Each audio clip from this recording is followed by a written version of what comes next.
Hello, hello. Welcome to Lazio World. Consider this your stoppage time for Lazio's 1-0 loss. Excuse me, not 1-0 loss. I wish it was a 1-0 loss. 2-1 loss against Udinese. Thank you so much for joining us. I'm joined by Stevie. Thank you for hopping on last minute for our usual host, Sean, who's busy with work. How you doing today? How you feeling about the game? I'm not feeling great about the game, but to be fair, 1-0 sounds better because we still not have had an outfield player score a goal in 3 matches, I think. So, yeah. Oh my goodness. Yeah, we'll get into that later. Just a quick recap of the game for those of you that missed it. I want to be real brief here because really the only thing worth talking about was those first 30 minutes because Lazio came out swinging. They came out and looked to be some of the best football we've seen from them this season. I thought that maybe, hey, are we actually getting some sort of injection of life into this team? Some urgency because the team came out with urgency. There was quite a few chances, some that fell to Chiro, some that fell to Zaccagni. As the game progressed, though, Lazio could not keep that intensity I would say until after the 30th minute. Things started to dwindle down a bit. We saw Lazio's urgency, speed of play sort of lessen as the game went on. And then we went into the half, 0-0. Overall, it was a pretty positive first half. Now we go into the second half thinking, hey, maybe we can continue with this momentum, this pressure. No, Lazio concede 2 minutes into the second half. It was some really poor transition defense that caused the goal. Eventually, striker it was Luca who scored, correct? Luca on the Lorenzo Luca scored. It was a nice poacher's touch from him off a shanked shot. And then actually, Lazio responded with their own goal just a minute or two afterwards. It was a bit of a freak goal, sort of what we saw against Bayern game in the Bayern game, right? Where it had this really crazy bounce. Zaccagni took a shot, took a crazy deflection, went back to the net. And then we were all celebrated. We thought, hey, Lazio responded well. Okay, let's go out and win this match. Instead, just another 2 minutes later, so within the span of 5 minutes, we saw the third goal go in. It was Zagata who reached the ball, who got to the ball wide open at the top of the box.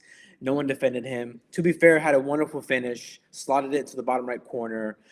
We saw a red card given later in the game for Perez. That didn't seem to be enough for us to be able to go out and get a win. We pushed for it, and here we are now. 2-1 loss. It is now 3 straight losses. And Stevie, tell me about this game. Tell me how your analysis of the game. Tell me how you feel about it. What sort of made the difference in this game? What happened?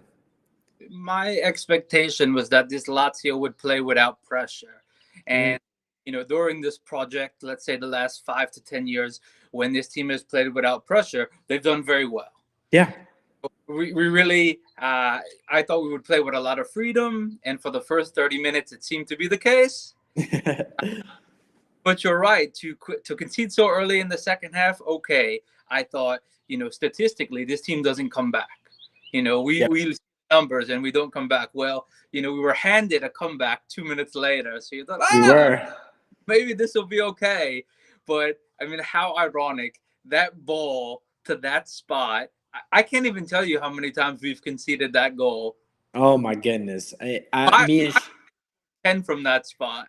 Yes, yeah. Me and Sean, maybe you've heard, we've constantly talked about that area right at the top of the box being a big issue. It looked like we had made changes. We came out against that Bayern game, defended well. Even Milan in the second Bayern game, there were moments where like, hey, we're actually defending really solid. Maybe we are finally fixed that issue at the top of the box. Sure enough, I think I saw 8 guys behind the ball in the box. I don't understand why we were so deep. Oh my goodness. It was it's very goal. Because I almost want to rewatch, maybe in the summer, all the matches from last season to see how did this team concede so few. They'll tie the record for clean sheet last season. And now I see this one and the most of the team is similar or the same, but it's just been an absolute disaster. Yeah, you're right. We had the number one defense last year in Serie A. We were rock solid, and that made up for some of our offensive woes. We don't have across the front three at the time. Cheeto was out for most of the season. We had players like Felipe Zaccagni who had pretty decent seasons, but just don't put up crazy numbers. And of course, we had Milinkovic-Savic at that time as well. However, the lack of goals was counteracted and balanced by a solid, sound defense. Not so much this year, and we're still lacking goals. No goals from open play. What's happening? We had chances. Are you seeing? Is the quality not there? Is the form not there? What are you seeing, Stevie? Maybe this, and I should preface this by saying I have him on my shirt. My wife, Lazio, I don't know if we'll ever be able to have a manager like this. One who's big teams all over the world, who's proven himself, won a championship, won a European trophy before he joined us. But I just think the project's over. Maybe with 5 or 10 minutes left, and Pedro came on, and I thought, I didn't look at the bench, and I didn't know if we had one of the kids out there, like Diego Gonzalez or something.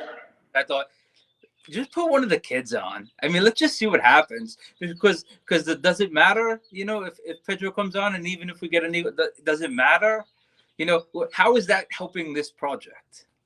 No, 100%.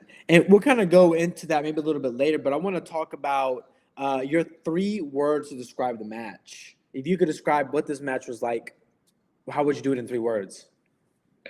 I said in my head, just end the season is 4 words, just end season. We'll keep it there. That's 3 words.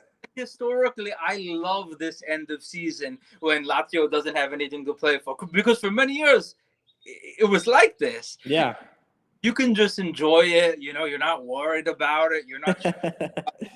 Team historically would, like I said earlier, play with a lot of freedom, and it would be enjoyable to watch. But even now, it's just unbelievable. Yeah, it has been tough season.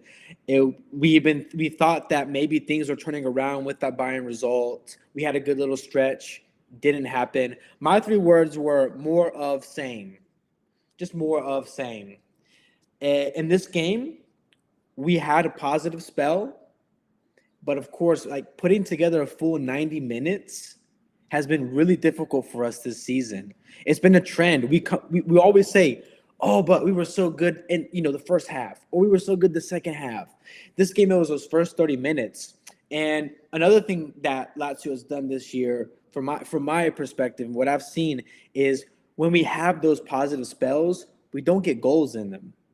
We put pressure. Yeah. Pressure. They get in their head because, we hit the post, we missed the rebound. Chiro misses a shot that he just cannot miss. And I love him. I've said to my wife and son, other than them, I love him more than my dog. Wow. I love him. I love what he's brought to the city. I love how he's adopted Rome as his own, and it's just, I don't know what's happening with him, because regardless of age or legs, we're in the first half. He has to put that on target. No, 100%. We've talked about that in the past. Cheeto's struggles are definitely a part of the decline of the team here. But funny enough, we couldn't rely on Cheeto last season, and yet we came out in second place. But it was more of the same in my opinion. This game, we had 30 minutes where we had to score. In that moment, we had to score during those 30 minutes. We had to take advantage of that, and we haven't done that all year. All year long, we've had good spells, and we just haven't been able to capitalize. And then we get one good chance for the other team. The other team gets one chance. They put it away, and now we're scrambling to get a goal. I want to kind of pivot to something a little more positive here. And give me your man of the match for this game. Oh, my goodness. This is going to be very difficult, because when Sean messaged me, the first thing was I was thinking, all right, who's going to be my trash? Yeah. Oh, my goodness. I'll give you mine and what you want to think about it. I think there are a few options. I will say most of the good players and good play started strong and then declined as the game went on. I think that's the same across the board. Just the whole team declined as the game went on. But I'm gonna have to actually give some credit to Luis Alberto this game. We have not seen the best of him this season at all. He has looked like a shadow of himself, like a lot of our players. But I felt like this game, we saw a bit of that old Alberto in this game. He was taking players on. He was trying incisive passes. He was creating. Everything was flowing through him in those 30 minutes. He looked really lively. Of course, as the game went on, the whole team also declined, but he still had like pretty solid moments for the most part. And I don't think he was as big as a hindrance on defense. And it's tough to say a man of the match for a game like this because really we should demand more. But for the sake of the show, I'll go with Alberto. My lasting memory of Alberto, other than the chance that hit the post, was when he sprinted off the pitch to be substituted. And I just thought, that's his first sprint in about 30 minutes. But, that's good. I'll say, just comparing the players to their level this year, I mean, I thought Isaacson did exactly what he's been doing all year. It seems like when he comes on, he is direct. That's fair, yeah. You're chasing a goal, you need somebody who's direct. So I was impressed by him, and I was very happy to see that he was, he came on for 45 minutes. I don't understand when we're chasing a game to take Chiro off either. Let's talk about that a bit. I was also a bit confused. It seemed like when we were starting to build momentum, we had a bit of momentum in that 60th minute. I thought that we were kind of really making a push to come back in the game. We had scored that second goal. That first goal there. And I felt that the team was starting to wake up a bit. There was a few sequences. Isaacson was a part of those almost every time, right? Cheeto even had a chance off a corner. I think it was right after the corner chance he got subbed off. We've seen Cheeto pull it off early quite a bit, even against Bayern. What are your thoughts on that? What do you think it is? Do you think that Sadi's sort of given up on Cheeto? Do you think Sadi's trying to see, okay, let's see if Tati's got what it takes to take over that mantle next season? What do you think it is? It almost seems like it's scripted. Like if you remember what Simone Inzaghi would change the wing backs in the 60th minute. Yeah. Single match. It's almost scripted that Tati's going to come on around the 60th minute. And I don't understand it because I don't have the calendar in front of me, but I remember thinking, well, if we progress via Bayern, the quarterfinals are both in April. And then the Coppa Italia, both legs is in April. So I said, April's going to be very busy. Yeah. Well, we're March 11th. We're not playing again for another week. And then So I didn't understand it. I think the Tati experiment is nice, but no, not for me. I mean, the most impactful thing he's done this season is potentially injure Provedel in injury time. And it's unfortunate because I thought he did have a pretty decent start. He looked quite sharp. And to be fair, he does a lot of the build-up, the work. He has some nice layoffs with his headers today. But again, at the end of the day, he's a striker. He needs to score. He's just not getting those chances lately. And when he did get those chances, he didn't put them away. Yeah, I mean, I just feel like there's a better likelihood of Tati going down trying to draw a foul in a dangerous position than there is him taking a shot. That's fair. That's totally fair. Now, let's go into the Bidone of the match. You talked about, you had a lot of time to think about that. That was on your mind. Who is your Bidone of the match? Well, going into the match, I was very interested to see to watch Lazzari and Hisai. I played right back, so I love Lazzari. He's Italian. He's been in the project for many years. I mean, Hisai, don't like him so much, but you knew because of the red cards that they were both going to play 90 plus. And I can't remember the last time Hisai played 90 plus. I don't want him to play 90 plus anymore. So he was going to be my Bidone, but then I'm giving it to Tati. Oh wow! Hey, I would love to hear your reasoning. Well, I mean, I thought he had a dangerous chance in the box, and rather than try to control it or shoot, he did his usual thing of going to ground. Mm. He didn't win the penalty, and then 30 seconds later, I don't know, what is going to happen with Provedel. Watching him hop off the field was like breaking my heart because Yeah. he's just been such a he's been so constant. I think he missed the one Copa match when Mendes came in. Yeah. But he's been a constant the last 2 years, and for him to hop off like that, I'm thinking he's gonna miss some time now, and Mm. I don't know. No. Okay. That's an interesting shout. The thought that I had was, oh, Provedel's coming up. Maybe he can get the equalizer. Never did I think, oh, Tati's up there. Maybe he can get Hey, that's pretty indicative of what maybe people think of Oh, Tati in the situation. my Bidone is going to be like a sandwich. Like, I'm going to add some more onto it. Kamada, I mean, the guy is a passenger. You think? He gets run past. It's just everything. He'll probably leave, and that's okay. And maybe he didn't get a chance, and maybe that's not okay. But I don't know. I don't know what he does. That's interesting. I actually thought Kamada was like one of the few players actually playing more direct in the last minutes. Like he tried to play Tati behind quite a few times.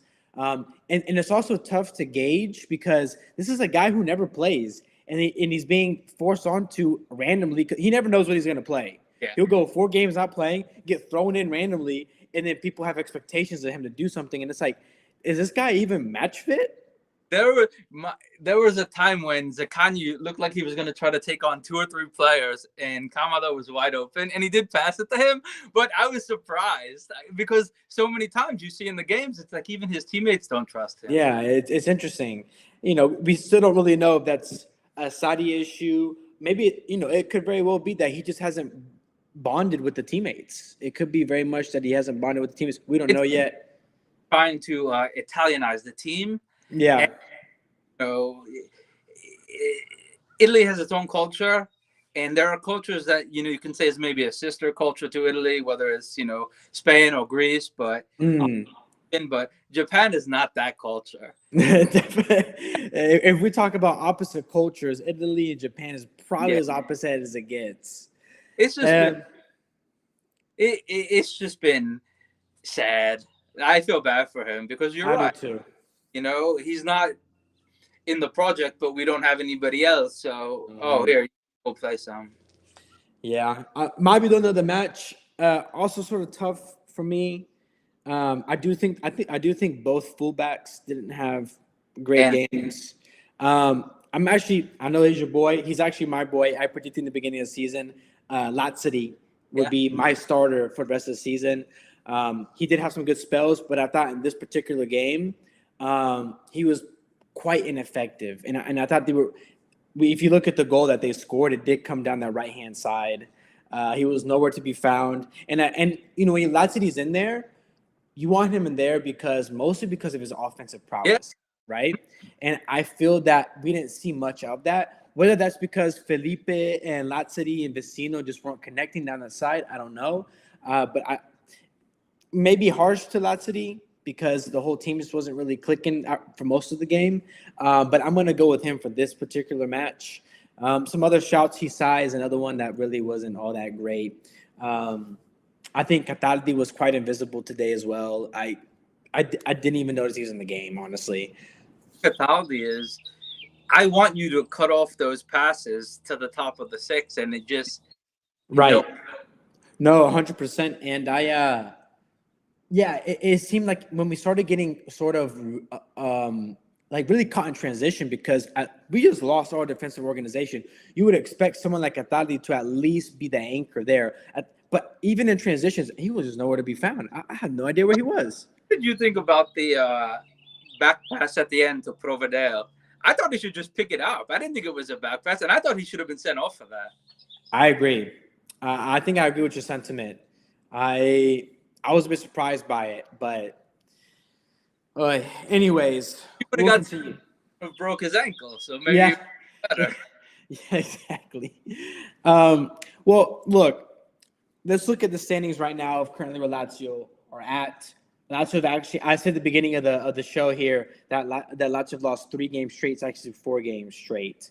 If we look here, pull it up. Fiorentina, Milan, Bayern, and Udinese. To be fair, Milan and Bayern again that's why I said more of the same. They were good performances for a while, and then something happened in the second half, and we collapsed.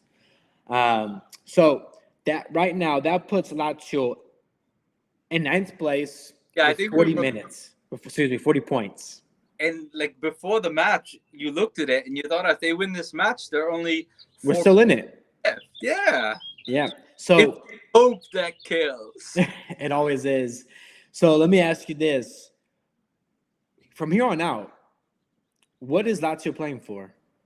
I mean, I think it's important to, we should have an opportunity to win 3 games and win Coppa Italia again. So I really think that's it. Mm. Yeah, and how important is it for you to try and get those European spots at Oh, the end of the season? Do you care for it at all, or? I mean, I've lived in Rome some. Nobody cares about Thursday nights.